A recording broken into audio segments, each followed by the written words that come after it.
सवाल वही है कि discuss continuity of the following functions. ये फंक्शन दिया गया है एट x इक्वल टू 3। हमने इसकी कंटिन्यूटी डिस्कस करना है और मालूम करना है कि क्या ये x इज इक्वल टू 3 पर ये फंक्शन कंटिन्यूस है या नहीं है। अच्छा, इसमें अब देख ले कि दोनों लिमिट के लिए भी हम यही फंक्शन इस्तेमाल करेंगे और value at x equal to 3 के लिए भी यही फंक्शन इस्तेमाल करेंगे। चूँकि हमें left hand limit right hand limit नहीं दिया गया है तो हम ये भी कर सकते हैं कि इसी को लेफ्ट हैंड लिमिट और राइट हैंड लिमिट के लिए इस्तेमाल कर लें, जैसा कि पहले सवाल में हमने किया था। लेकिन डायरेक्ट इन जनरल हम लिमिट लेफ़्ट राइट को छोड़ के सिर्फ एक ही लिमिट x अप्रोचेस टू 0 हम इस्तेमाल कर सकते हैं। ओके, तो पहला है limit at x equal to 3। पहला लिमिट मालूम करेंगे, तो limit x approaches to 3 f of x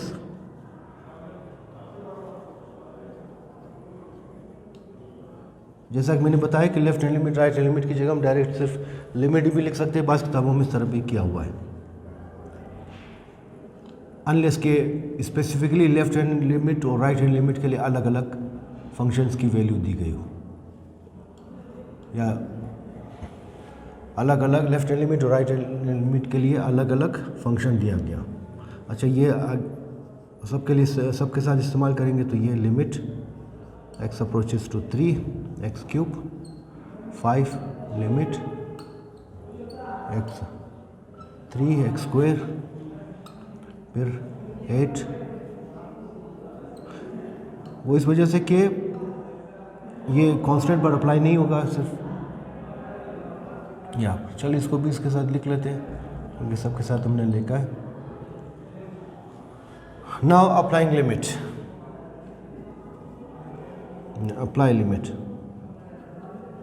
limit apply करेंगे पे सिंपल। अब x की जगह उसकी वैल्यू दर्ज करेंगे 3 यहाँ पर आ जाएगा 3 और चूँकि क्यूब है क्यूब -5 यहाँ पर आ जाएगा 2 का स्क्वायर, फिर +8 है यहाँ पर 3, फिर -9। ये कांस्टेंट है तो अप्लाई नहीं होगा, इसमें कोई वैल्यू नहीं है।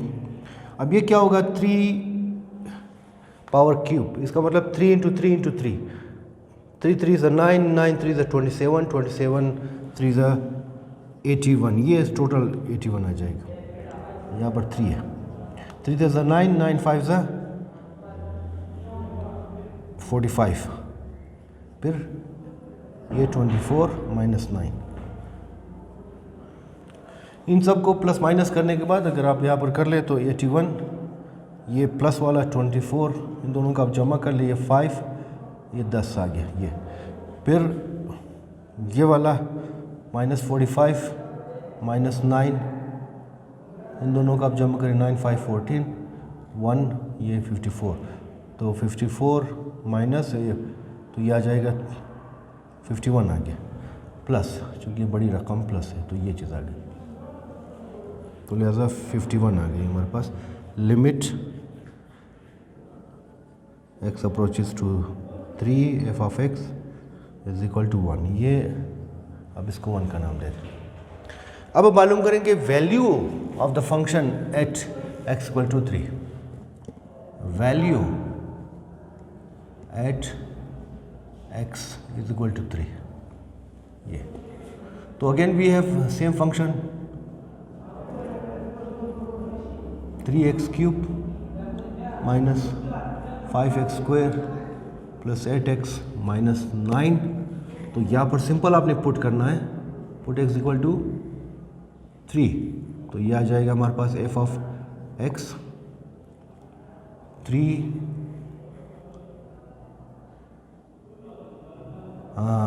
क्यूब -5 3 का स्क्वायर प्लस 8 × 3 -9। अगेन इसकी वैल्यू क्या आ जाएगी, 3 3 9 9 3 27 27 × 3 81 आ गया। ये 3 3 9 9 5 45, ये 24 और -9, ये बिल्कुल वही वैल्यू एक तरह से, तो ये आ जाएगा, ये भी 51। ये आप इसको 1 दें। अच्छा, यहाँ पर आप देखिए लिमिट हमने निकाला, एक फाइनाइट वैल्यू आ गई, एक फाइनाइट रियल वैल्यू आ गई। तो इस वजह से यहाँ पर आप एक जुमला इजाफा कर लें कि लिमिट एग्जिस्ट। फर्ज करें यहाँ पर अगर लिमिट आ जाता है कोई अननोन वैल्यू, या left hand limit, right hand limit, अच्छा यहाँ पर अगर फ़र्ज़ करें इन्फिनिटी आता है या कोई और वैल्यू आ जाए, अच्छा फ़र्ज़ करें यहाँ पर अगर लिमिट इन्फिनिटी आ जाता तो वो, अच्छा चूंकि यहाँ पर एक रियल वैल्यू आ गई तो इस वजह से हम लिख सकते हैं लिमिट एग्जिस्ट। तो यहाँ पर भी आप देख लें एफ ऑफ एक्स, बल्कि एफ एक्स की जगह आप क्या लिखेंगे, एफ ऑफ, यहाँ पर आप 3 लिख लें, बल्कि जी ये 3 है। ये value of the function at x equal to 3, ये limit of the function at x equal to 3, दोनों आपस में बराबर है। तो कंटिन्यूटी की 3 शर्तें, पहली शर्त यह है कि लिमिट एग्जिस्ट करता हूँ, जो कि एग्जिस्ट करता है। दूसरा कि जब आप एक्स की वैल्यू पुट कर ले कोई रियल फाइनाइट वैल्यू आ जाए फंक्शन की, वो भी आ गई। तीसरा शर्त वो ये है कि ये जो लिमिट की वैल्यू है और value of the function at that particular point, ये दोनों सेम होने चाहिए। अब चूंकि यहाँ पर आप देख लें ये भी 51 है, ये भी 51 है, तो ये तीसरा शर्त को भी ये सेटिस्फाई करता है। पहली शर्त ये एक लिमिट एग्जिस्ट करता है, यानी ये real value, finite real value आ गया। दूसरा एफ ऑफ ए या एफ ऑफ 3, ये भी एक फाइनाइट रियल वैल्यू आ गई। तीसरी बात, ये दोनों आपस में बिल्कुल बराबर है, तो तीसरी शर्त ये आ गई। तो तीनों शर्त, ये सवाल कंटिन्यूटी की तीनों कंडीशंस को ये सेटिस्फाई करता है। तो इस वजह से हम कह सकते हैं कि from above it is clear that, from above it is clear that f of x is continuous at x equal to 3, ये चीज़ इतना। अगर ये दोनों, इनमें से तीनों शराइत, तीनों कंडीशन में से अगर एक शर्त भी सेटिस्फाई ना होता हो तो फंक्शन डिसकंटिन्यूस है दैट पर्टिकुलर पॉइंट। होप सवाल समझ में आ गया होगा। कॉन्सेप्ट अपना पहले क्लियर कर ले, फिर उसके बाद बाकी किसी भी पैटर्न के सवाल को आप हल कर सकते हैं। तो ये जो कंटिन्यूटी की डेफिनेशन वो याद रखिए अपने पास कि पहला लिमिट एग्जिस्ट करता हूँ, यानी left hand limit, right hand limit अगर है तो वो एग्जिस्ट करता हो। अगर इस तरह हो तो आप सिंपल लिमिट की वैल्यू वो फाइनाइट रियल वैल्यू आनी चाहिए। दूसरा ये कि उस गिवन पॉइंट पर फंक्शन डिफाइंड होना चाहिए। डिफाइंड से मुराद कि जब आप लाइक यहाँ पर अपने एक्स की वैल्यू 3 पुट किया है तो उसकी फाइनाइट रियल वैल्यू आनी चाहिए। और तीसरा कंडीशन ये है कि लिमिट की value at that particular point और फंक्शन की वैल्यू ये आपस में बराबर होनी चाहिए। अगर ये तीनों कंडीशन सेटिस्फाई हुई तो फंक्शन क्या है, कंटिन्यूस है एट दैट पॉइंट। तो हमने यहाँ पर देखा कि ये कंटिन्यूस है। होप समझ में आ गया होगा।